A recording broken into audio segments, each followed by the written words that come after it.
I'm laughing at myself because I literally hit the go live button and thought, wait, what day of the week is it? But it's Wednesday. And if you are here with us live, thank you. We appreciate you joining us on this Wednesday. For many of you, it's going to be commute time because even if you're in the Midwest, and especially if you're living like in Chicago area or something like that, you're probably hopping out of the office closer to 4 o'clock than 5 o'clock to beat the rush hour traffic.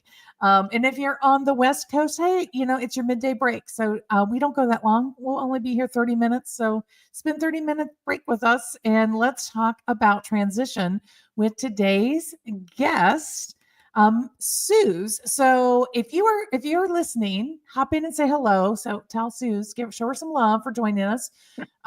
Suze Shaner-Brodax. I guess I said it right this time, right? Yes. It's, it's funny because the way we met one another, I don't think we even knew each other's last names because last names were not important. Is here to talk with us about transition. So just take a moment, Susan, tell everybody a little bit about yourself. Well, I'm a leadership and organizational development consultant, and I do executive coaching. And I have a very eclectic background, having worked for Fortune 500 companies and was originally trained as a mental health clinician. And I'm currently in seminary being an interfaith minister, and I'm a certified holistic health counselor. So I just kind of bring in whatever makes sense in terms of helping people realize their goals and objectives. Let's just put I it that love way. it. Yeah, it's great. But I mean, it really where we are, I think currently is in a place where we are understanding that we are whole beings and we've got to stop compartmentalizing our lives and really starting to think more in more integrated ways. So it makes total sense to me, Suze, total sense and why I'm a fan of what you're doing.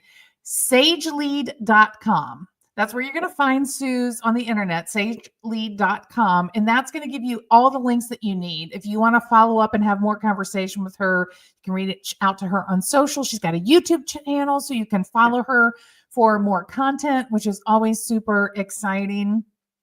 But one of the most interesting things about Suze's journey is that she has stepped in and out of the position of self-employed and employee no less than 3 times, which I know as I personally have been in that place where I'm like, do I really want to do all this work of being an entrepreneur, of owning my business, or do I just want Yeah. to go work for somebody else? Because I'm a practitioner at heart. That's the part that really jazzes me up. It's not the figuring out the social media and doing the billing and all of those things, right?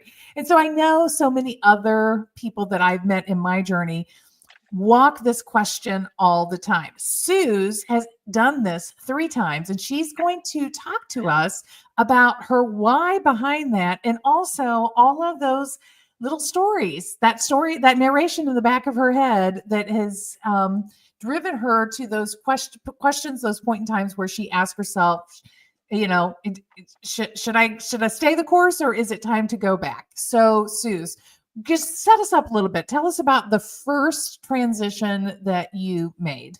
Okay. Yeah. The way you say it, it's like, okay, am I on the remedial or AP plan in life? I'm not sure. Probably one or the other. But the first time I was 5 years into my work life, and I had started up a training and development department at a company, and they eliminated the training. So I was laid off, and my boss loved what I was doing. So she actually went above and beyond and got me this fantastic outplacement package. And because of my varied background, even to that point, the outplacement firm hired me to deliver career continuation outplacement services. And interestingly enough, I was one of the consultants that got on the project. This is many years ago at IBM, working with people who were just notified that they were going to be laid off. It was part of the first involuntary layoffs ever. So I did that for a couple of years, and so that was a transition that I found myself in. It's not one that I necessarily chose, but then I thought, okay, this is cool. This integrates my background on training and development, my background being trained as a counselor because I was trained as a therapist, and I thought I can integrate all this. however, I realized that I felt like I needed to have more breadth and depth of experience of what it Mm. was like working internally for a company, because I had only done that for 5 years and I had a couple of different experiences in that time frame. So I consciously went back inside, and that was, let's see, that was right after I got married for the first time. Been married a couple times, but got married for the first time. And so I started up, this tends to be my, so the first time I had a training job, I started up a training function. The second time I started up a human resource development function. So I'm very much an entrepreneur type, very much creative strategist. So I started up a HRD function at a company, and I said, Can I pause you just yeah, for a second before you go any deeper? Because I just want yeah, to acknowledge, I just want to pause and acknowledge to our listeners that this may feel familiar because you said it wasn't by your choice. That was a yes, lot of people in COVID. A yes, lot of people yes, ended up turning side hustles or yep, ideas for other self-employment that they could have into their earnings base yeah, during COVID. So a lot of people have found themselves in that similar transition that you just described, Suze. And well, hello, Christy. Thanks for joining us. So glad you are with us today. And now, with the economy being in the uproar that it's in, and so many yeah, companies tightening the belt again and looking hard at their payroll dollars and making a lot of decisions to lay yeah, people off, you might be one of those people that just got that notice, or one of yeah, those people that's sitting over here going, when's my notice coming? Because I just feel like it is imminent. And yeah, so you're going to definitely want to tune in and listen to more of this. But I just want to acknowledge that I think there are a lot of people that are in that first transition in this moment that really recognize themselves as what you described. But I love the fact that you said, look, I stepped in, I got an opportunity, I did this, but then I realized I don't want to be this narrow. I need to grow or expand. And that was the story that you were telling yourself, is that I yeah. might be good at this, but this is more narrow than where I see myself. Is that correct? Yeah, that is correct. And there were two layers to it, because even though I was doing this consulting work, it was still, we wouldn't use that term back then, but it was a gig thing. So I was not a full salaried employee. This was an outplacement firm that said, we'll hire you on a per diem basis. So it was still kind of catch as catch can. And I thought, either I'm going to, put out my shingle and try to generate more of this. But yes, more to the point, I thought, you know what, I ultimately will be of more value to my clients. I just felt like I need to have more breadth and depth of experience. So that's why I said I'm going to go back. I'm saying inside, working for a company as an employee to get that experience. But to your Well, point, and when I can was, I just say, I want to applaud the honesty here, yeah, because all of us know this who have started our own businesses, that it takes a while to get the income flow yes, going. And so it is that scarcity, that feeling of scarcity, of lacking, can be one driver. And sometimes that's an important driver. I mean, especially when you're caring for family and you've got children and other people that depend on you. I mean, yeah, I'm not going to pretend that that's not important, because I know that it is. But it's an interesting place that it puts us in our mindset. So even though you were feeling a little bit of that, what you leaned into was this bigger opportunity you wanted to create in your life. yeah, that was the bigger issue, meaning, and it was stemming from my internal makeup. Mm, Meaning, I'm a very high achieving person that has goals and objectives, and my ambition, that I thought, okay, I want to see how I can be of optimal value to my clients. And I feel like I have 5 years of experience. Who am I to be? I mean, I had people when I was working at IBM, they were like, "Who are you going to tell me how to find a job? I've been working longer than you've been alive." And I was like, "Well, I can't argue with you there, but I've probably been on more job interviews than you." But but anyway, so yes, I leaned into, because in life we can either be pushed or pulled. So I leaned into being pulled, mm. meaning what was my vision? What was something that would be more generative, a bigger vision for myself? Okay, we're gonna repeat that because that's some deep wisdom right there. I warned you, Suze, I was gonna do this to you. Okay, okay. Repeat that one more time because that's some wisdom I want people to really let sink in. This idea of moving from push or pull. Yeah, because when we push away from something, it's usually fear, anxiety, something I don't want. It's a negative thing. And when we are pulled towards something, it's usually something proactive, more visionary, something that I want, Mm. that I desire, I yearn for, that will get me up in the morning. And it's usually very connected to having a sense of purpose or meaning. Like what it's different for everybody. What lights you up inside? Yes, so I'm going to throw that in the notes right here. Are you moving from push or pull? I mean, it's important to do that self-check, Yes, right? and the reality is we're complex creatures. Sometimes it's a little bit of both, but what's the overriding one? And especially if you've had a shock, which many people are going through right now, as you said, Rita, especially if you had a shock I didn't see it coming, where you're laid off, and it's like, oh my gosh, what the heck? What am I going to do now?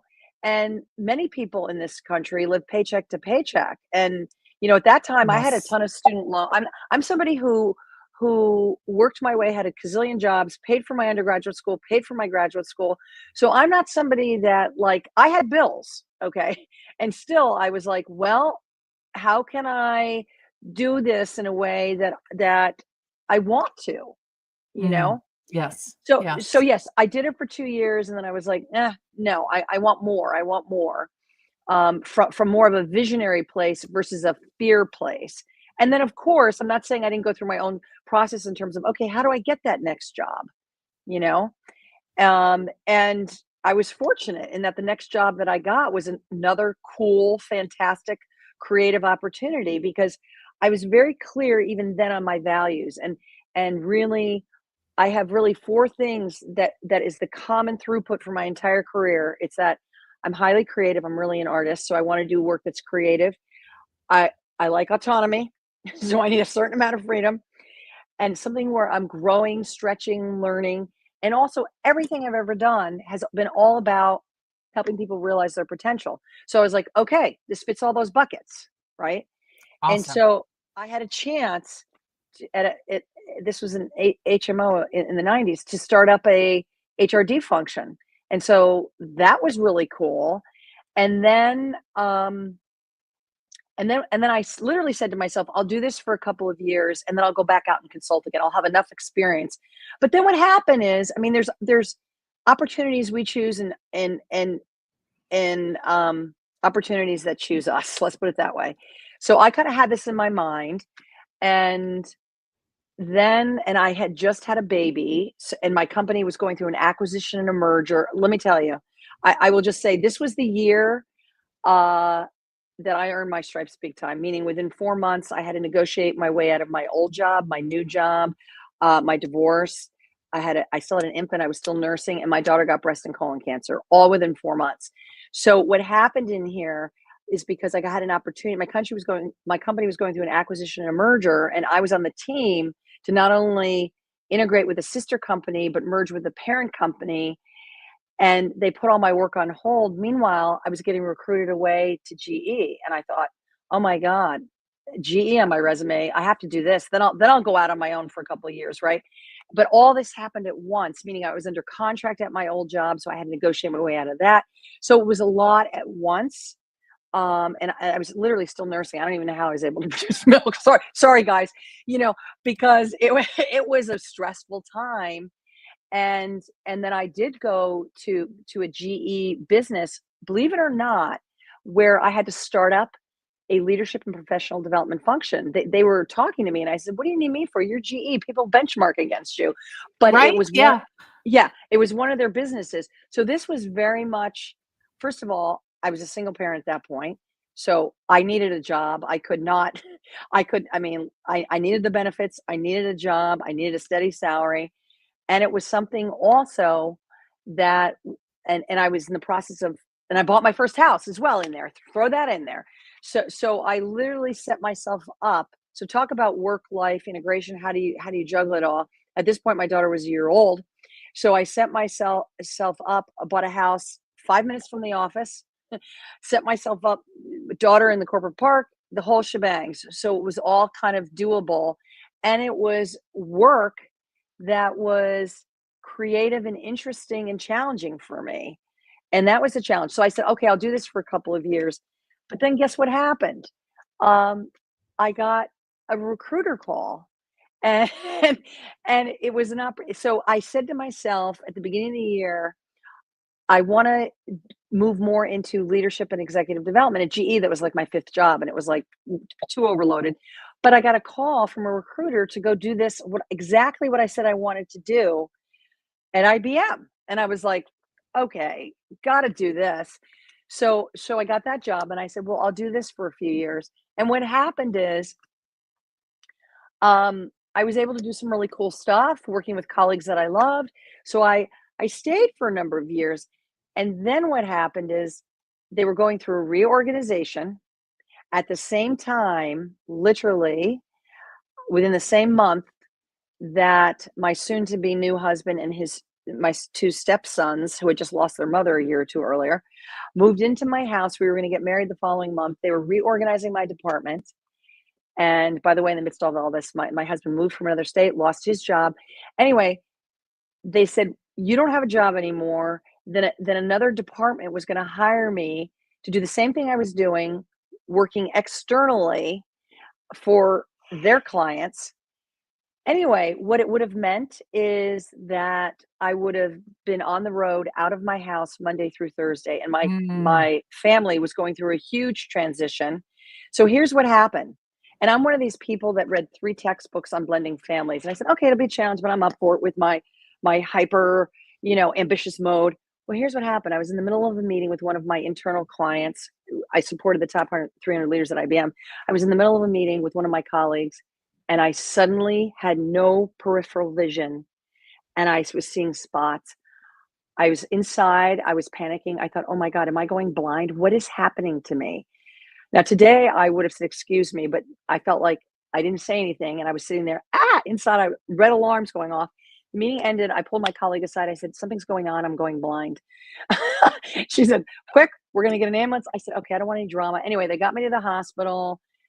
Turned out I was having a migraine. I never got headaches. I had no idea. Long story short, even though my mind was and my drive was saying, I got this, my body was screaming at me, because what happened is I started getting migraines every day. My asthma acted up, and I lost my voice. So I couldn't speak, I couldn't breathe, and I couldn't think clearly. So my dad said this to me. He said, do you know what a migraine is? It's when you want to run, but you're trapped.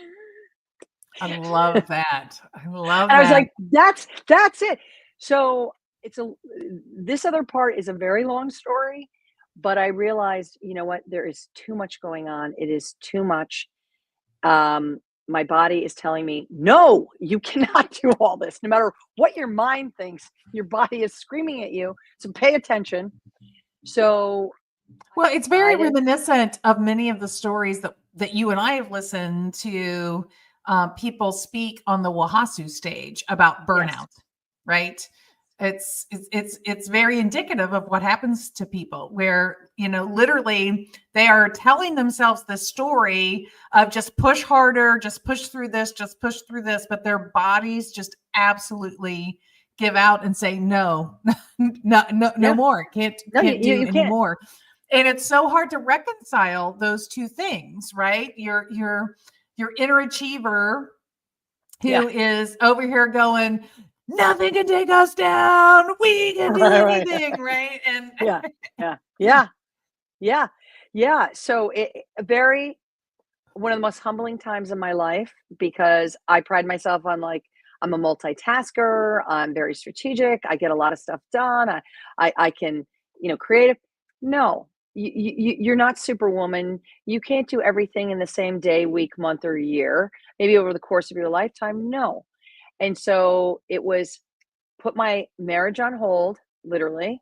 And that's a whole story there. My memoir will come out.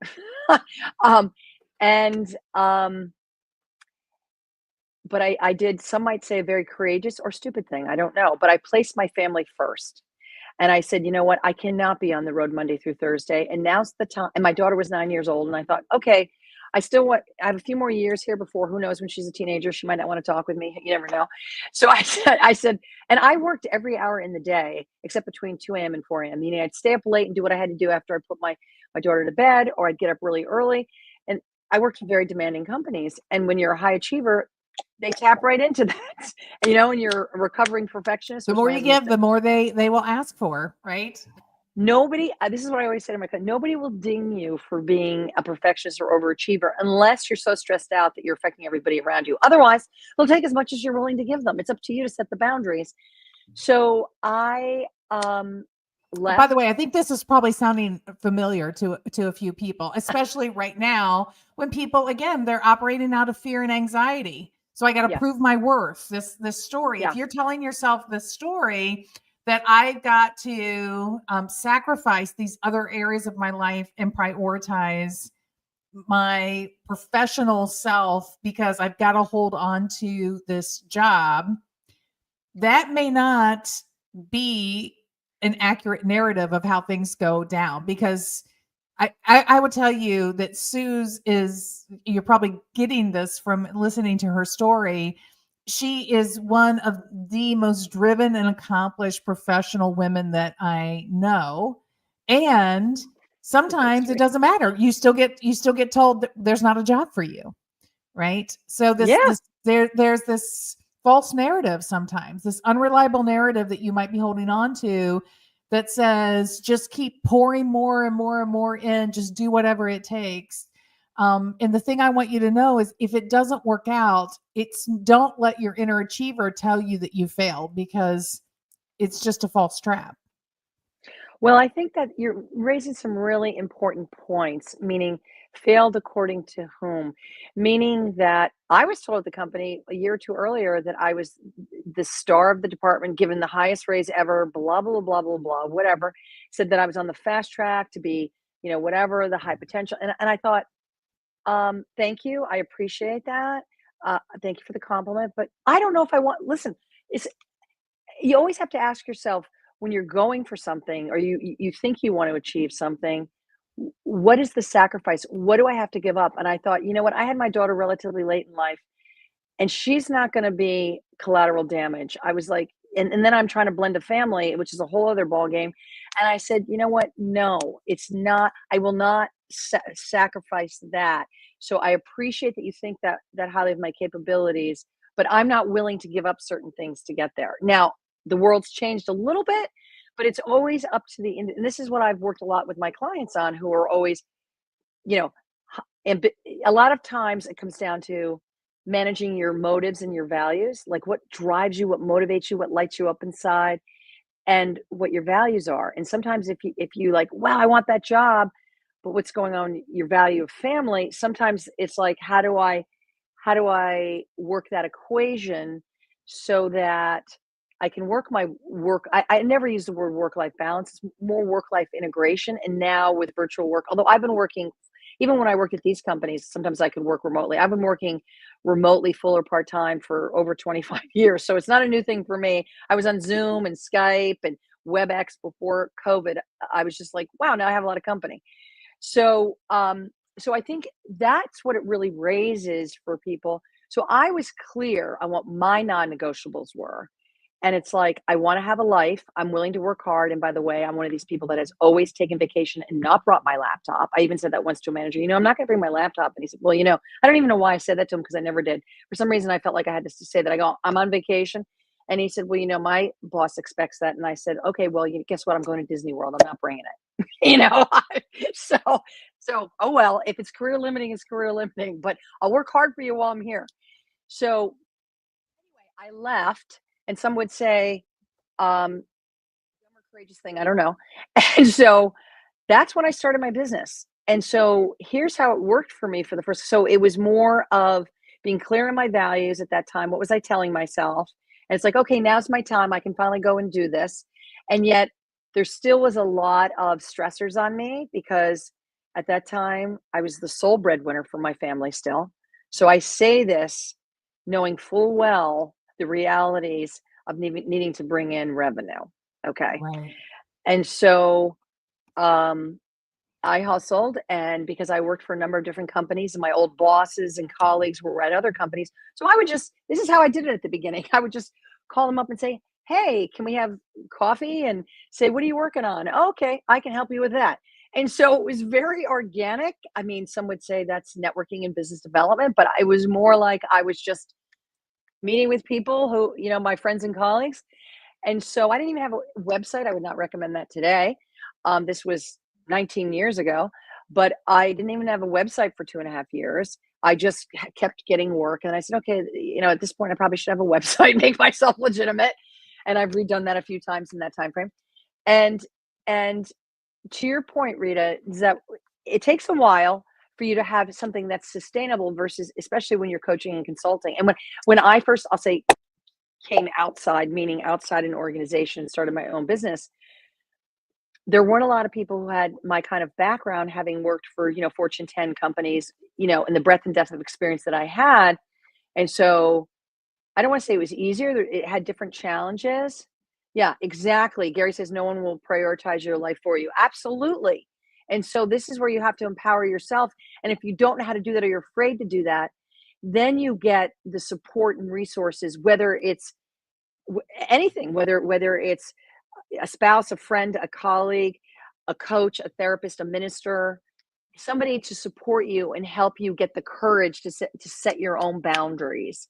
So, So I'm gonna say hello to Lisa. Thanks for joining us, Lisa. And I'm gonna just zip you along a little bit. So okay, you went out, you're building this business, yes. and then something happens, and you have this epiphany that you're going to become an employee again.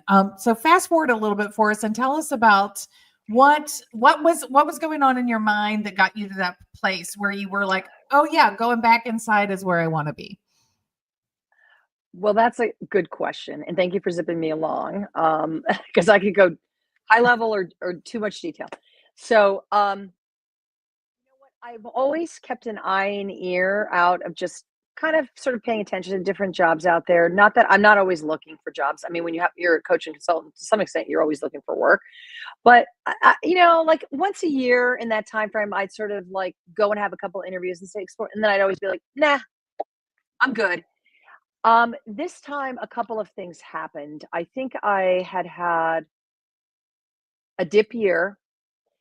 And again, that's a factor, but more to the point, I had an opportunity to go work for a nonprofit. Um, it was the Leukemia and Lymphoma Society, and I had a loved one pass. And so I felt like it was an opportunity, and this loved one had been very good to my family. So I felt like it was an opportunity to really work for this organization. And I want to say give back in a more significant way, even though I've always done volunteer work. And so I said, well, this is what I said to myself going in. So talk about the story you're telling yourself. I said, well, I really want to see if I can make a go of this. I haven't been back inside in like 7 years at this point, so I don't know. And I've always started up functions. I ended up having to revamp this talent management function. And I said, I'll do it for a year and then I'll see where I'm at. And my daughter was a junior in high school, and I was a single parent here at this point. And I did it for a year, and I did a lot of significant work that really revamped the function. And I just felt like at that point, it was my daughter's senior year in high school, and I left for two reasons. I felt like um, there were things about the culture that were no longer in alignment with my work Mm. lifestyle. And I also felt like, even though the organization does tremendous good, and I'm so grateful to it, I felt like I had left my mark and done some good things for it. I also felt like it was my daughter's, because I was commuting an hour each way, and I felt like it was my daughter's last year in high school, and I wanted to be more physically present. So Yeah, right. that's why I went back in, and that's why I left again. So the pool, the pool there, and we're kind of in that space right now. My youngest is about to graduate high school, and then she's going to head off to college, and I've called this my year of change Yeah. because a lot of things are changing, but part of that is it makes me want to make different choices. about certain areas of my life. Yeah. And that's what you're talking about around the stories we're telling ourselves that are the pull, Yeah. right? When we want to prioritize family or other relationships or even ourselves Yeah. in some ways. So I love the fact that, you know, here's an organization who is speaking meaning and purpose for you, and but you gave yourself permission to walk into that for a season, however long that season lasted. Yes. Yes. I love how you're putting that. That's exactly it. It's a season. And also the stressors of the commute and just other things going on. I actually got sick. I got sick. So I thought, okay, no, this is like I'm very, and that's also another thread. My body speaks to me very loudly, and I'm getting better, and I've gotten much better about listening to it. And I have a very finely tuned nervous system. And I'm one of these people that's eaten organic for 30 years. I'm a health enthusiast. I take really good care of myself, although it doesn't sound like it. But when I drive myself too hard, that's like, okay, step back. So, a lot of things. I thought, it was a season, and I felt like I gave it my all, and I left some really good things and went back to the next chapter. And I had kept my LLC open because I still was, and they knew that, finishing up some things.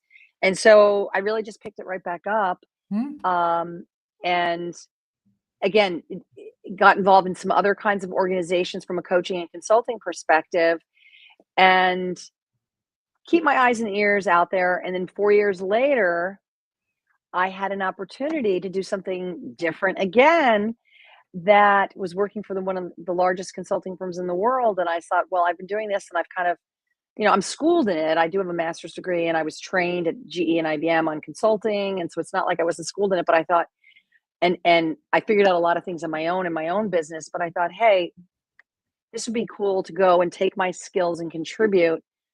Yeah, exactly. Yes, Chrissy's saying, when we do not listen to our body, it becomes louder. Yeah, funny about that. Our body, and there's plenty of research on this. Sorry, quick aside here, because since Chrissy jumped in there, thank you.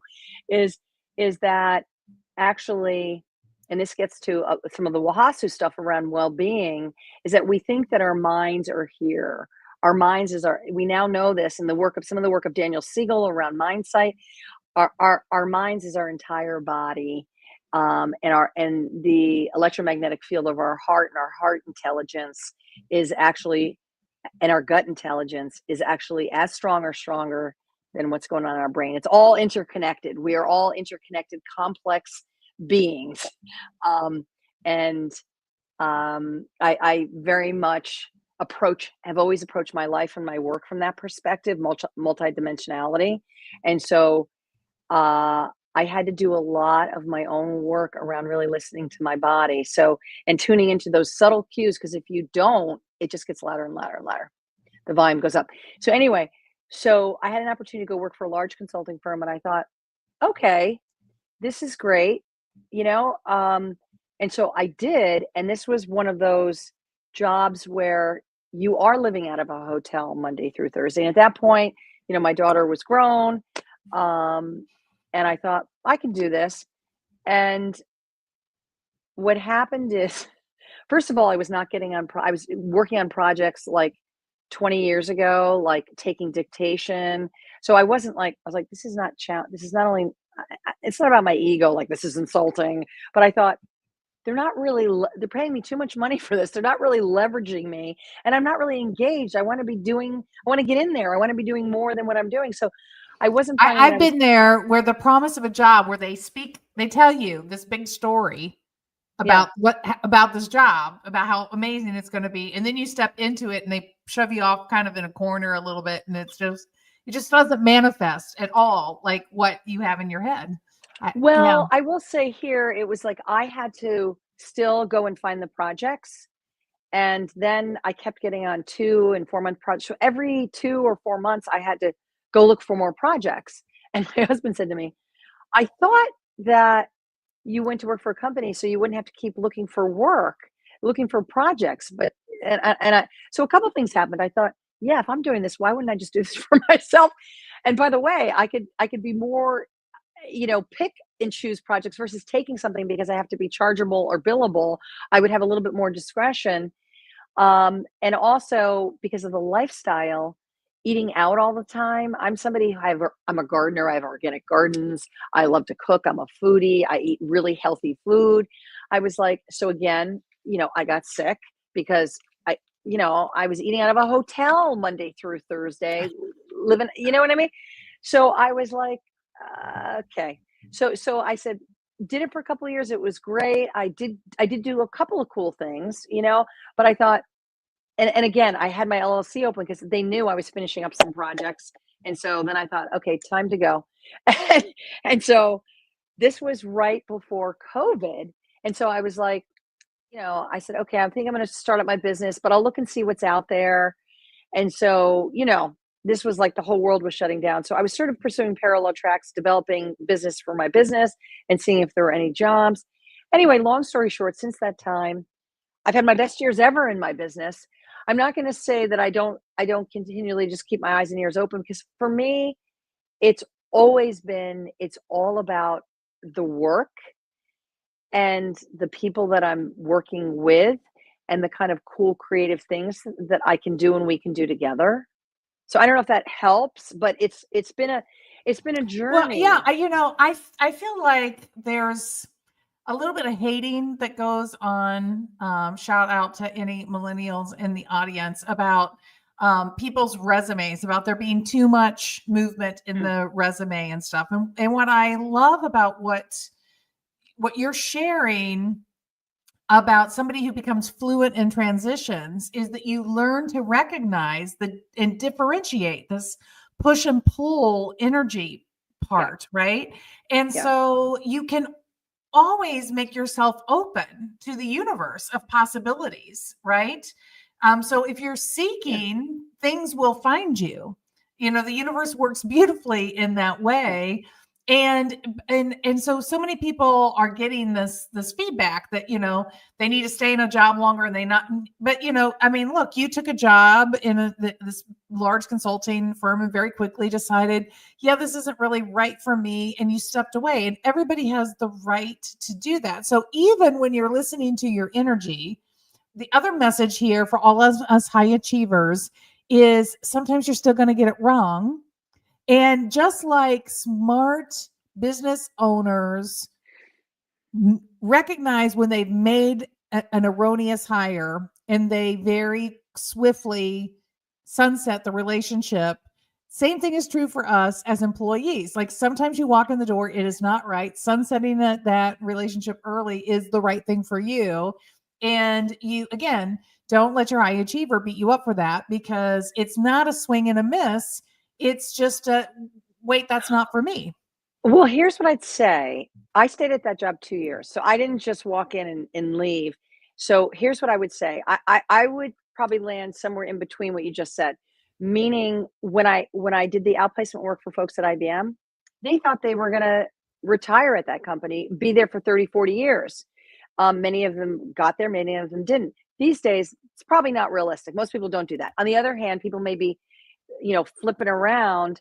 Yeah, opportunities will find you. Maybe jumping around every 3, 6 months. What I always recommend, even if you're thinking, I don't know, give it a chance because any job or relationship, there's always a 3 to 6 to 9 month transitionary period. I always suggest, I'm very much connected to nature. So I think the 4 season rule is a good one. So give it 4 seasons, and because there's something cyclical, and we're so disconnected from nature as human beings. We are nature. So I think there's something like get more connected to nature and your natural sense of who you are. I think so I would never consider anything necessarily. I don't know. I don't really consider it a mistake. It's a learning. It's a learning. It's like, okay, I contributed some in significant ways at that job, and I learned some things about the company, the clients, myself, and you always take that with you, and bring it into the next situation, whatever that is.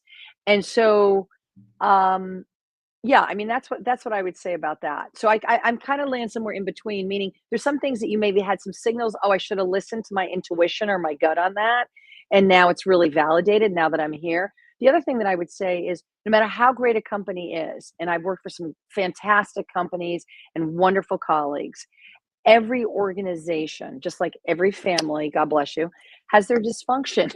And you realize, how are they so successful? Because this is really screwed up. And then you, so there's, which is good news. There's always stuff to make it better and fix things, you know? Right, right.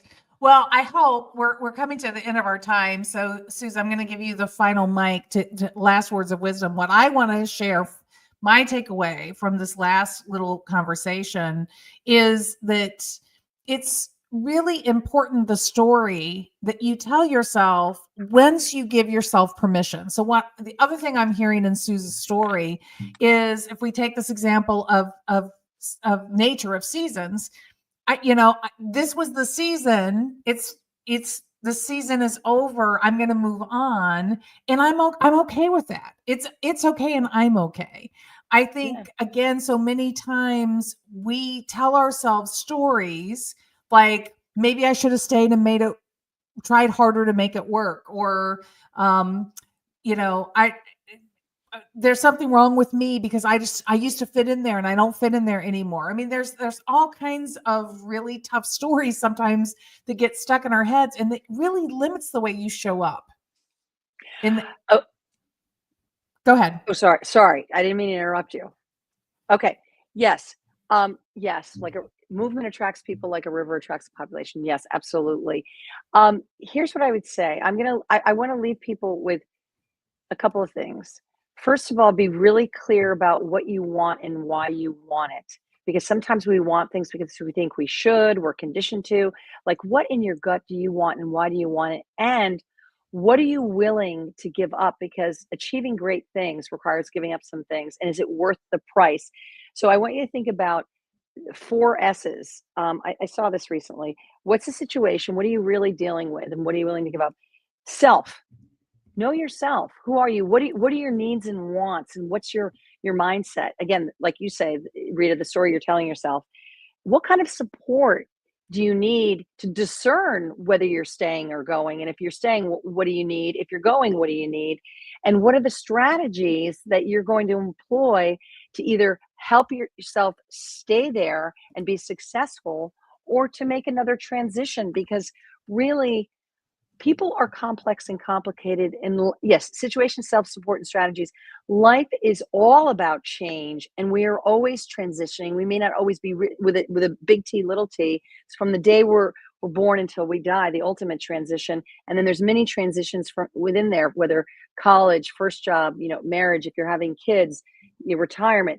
We're always going through transitions, and so it's being willing to ask for help with trusted supports and advisors. So I said a lot there. That's what I wanted to. No, you're so wise, Suze, and you nailed it. I think that's so true. So look, reach out. Check out her YouTube channel, sagelead.com. You can access more of Suze's wonderful work and what she is up to. And she's right. Like, we are actually masters at transitions when we really dig into it. But what's the story that we tell ourselves about that? And I definitely resonate with this idea of where your energy is, this push versus pull energy. When you're pushing away from things because it's something you don't want, that is not going to be the same fulfillment as when you find things that are pulling you to them.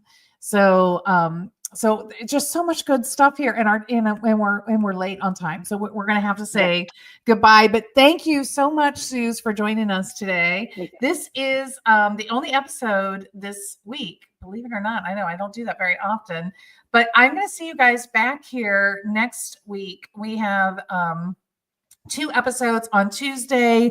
My good friend Melissa Trolfa is going to join us, and we're talking about, am I crazy? I mean, have you ever had that moment in the workplace where you're looking around and you're just asking yourself, like, was something wrong with me? Like, why does nobody else responding to this the way I am?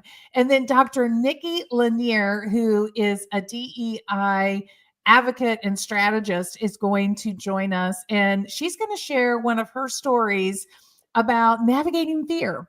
And I think that fear and anxiety and insecurity are all things that many of us are feeling in this moment. And you're going to love Nikki if you don't know her. Both of these women are women that you need in your life, as well as Suze. So go connect up with Suze and then come back here next week. And I will see you first on Tuesday. And thanks for being with us, everyone. Be safe going home today and have a great evening. Bye.